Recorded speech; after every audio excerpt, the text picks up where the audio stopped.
Vers 20 h ce mardi, deux jeunes hommes armés font irruption dans ce libre-service. Ils mettent en joue la commerçante qui se trouve à la caisse et son fils. Dans le magasin se trouve aussi une cliente. Alerté par le bruit, le propriétaire du magasin approche des malfaiteurs.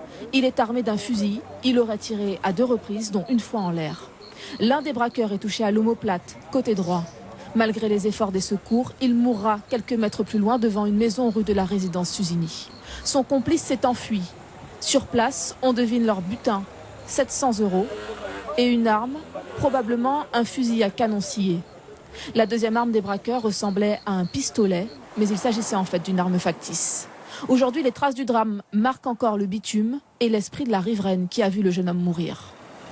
J'étais dans mon salon, j'ai entendu un bruit, mais je n'ai même pas compris c'était quoi ce bruit. Et puis j'ai sorti et puis j'ai vu quelqu'un était par terre, mais la police arrivait tout de suite après. C'est là que j'ai compris que je ne savais même pas que c'était un braquage. C'est choquant de voir quelqu'un mourir jusque devant chez vous. Et c'est triste que la population arrive jusque-là, quoi.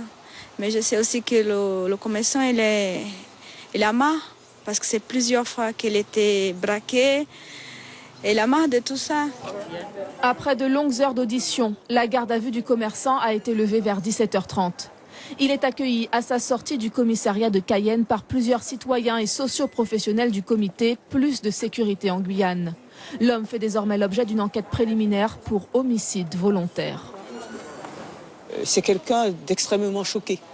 Choqué parce qu'il a eu très peur pour lui. Il nous a dit qu'il a vu sa mort venir et il a eu peur surtout pour sa femme, qu'il a cru qu'on allait tuer. Et il faut savoir que c'est quelqu'un qui vit un cauchemar et un calvaire depuis des années. Il a été agressé plus de 12 fois. Et au mois d'avril 2016 encore, par des individus qui étaient rentrés dans le magasin avec des canonciers. Donc je crois que c'est quelqu'un qui est au bord du rouleau et il a beaucoup paniqué. Et le résultat de cette panique est le résultat qu'on connaît aujourd'hui. Aujourd'hui, cette famille de travailleurs a ouvert son magasin. La commerçante a déposé plainte. Elle a reçu un coup à la tête lors du braquage. Quant au second voleur, blessé, il s'est rendu à l'hôpital et a pu être interpellé. Il a été placé en garde à vue et sera déféré au parquet ultérieurement.